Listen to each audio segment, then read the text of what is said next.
If you guys need coins for the new Fut birthday promo, make sure you check out MMOXP.com. Their link is down in the description. They're very fast, they're very cheap, they're very reliable, and if you use my code Rema, you can get yourself a nice 5% discount. So what's up guys, my name's Ash and welcome back to a brand new video. In today's video guys, I've got some 4-1-2-1-2 narrow custom tactics and player instructions for you. I just wanted to start off this video by apologizing for posting the videos a bit later than usual. I have just been a little bit preoccupied with the university stuff recently, you know, I'm currently programming a website and things like that. So yeah, I've just been a bit under it all recently, so I hope you guys can understand that.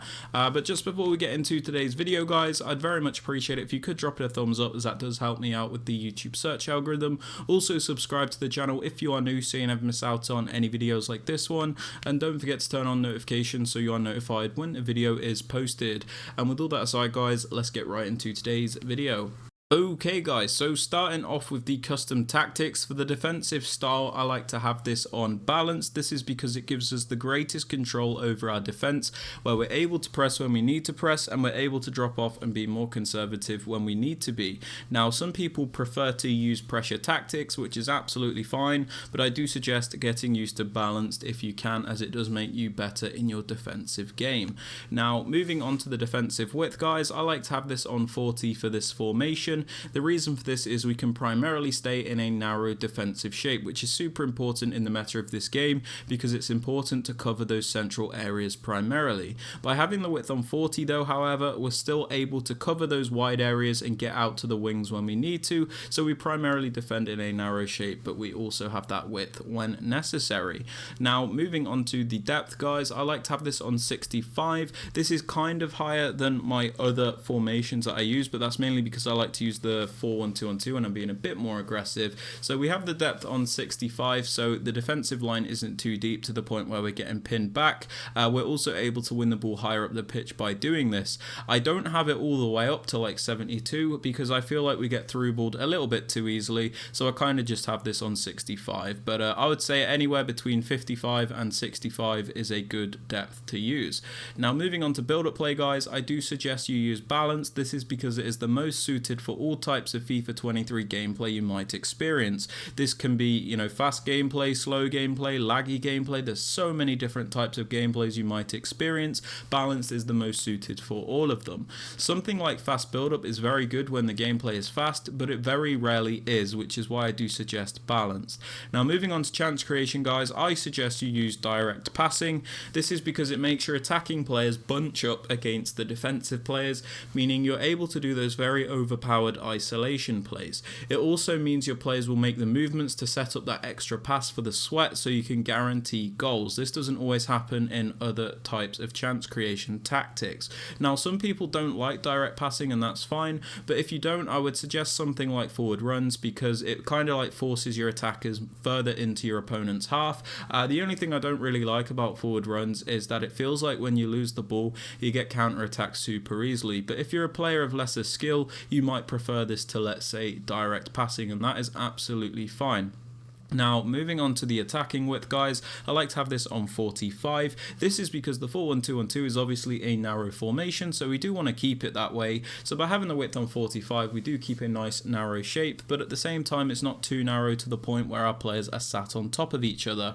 That's why I don't like to lower the width too much anyway. Moving on to players in box, I have this on 7. This is a little bit aggressive and you might want to lower this if you struggle defensively, but I have this on 7 so we can get a lot of players into the box to create chances, but I don't have it all the way because I don't want to overcommit the entire team to the point where we get counter-attacked.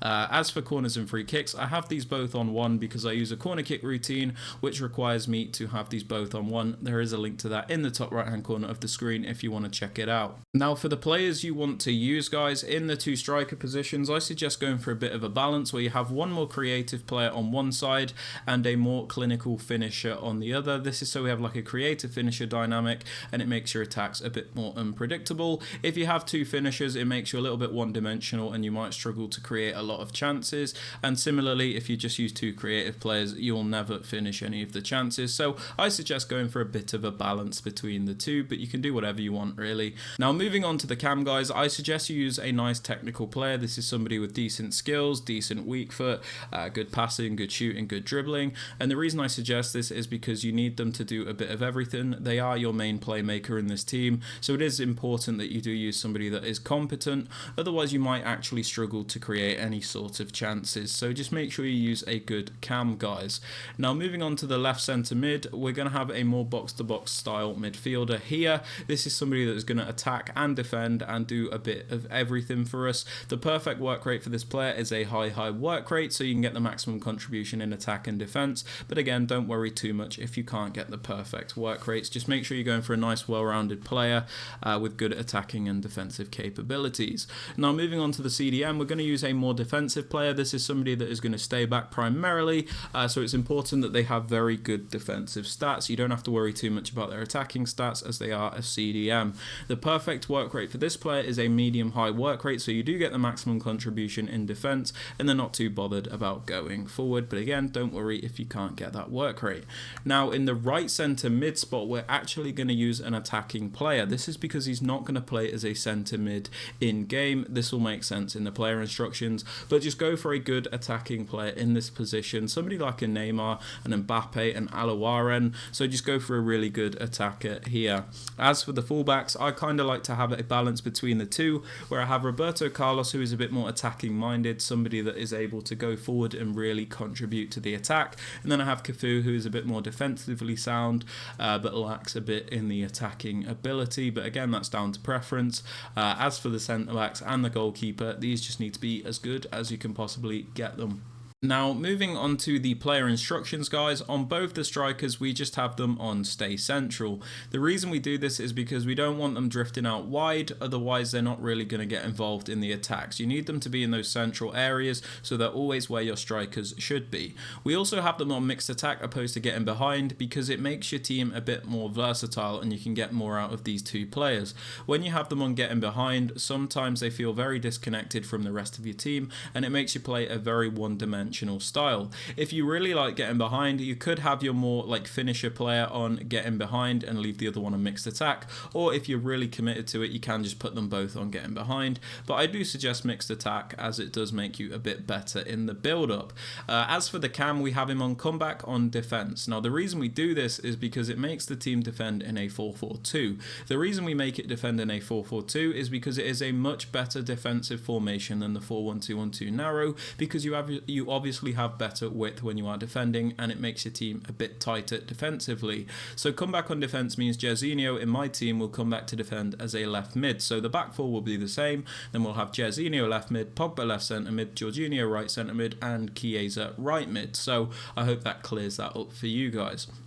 Now moving on to the left centre mid, the more box-to-box style player, we have him on default settings and cover centre. We have him on default settings because we don't really want to restrict this player. He's a box-to-box player, so we want him to do a bit of everything. And we have him on cover centre, so he does defend as one of the centre mids in this 4-4-2 defensive shape.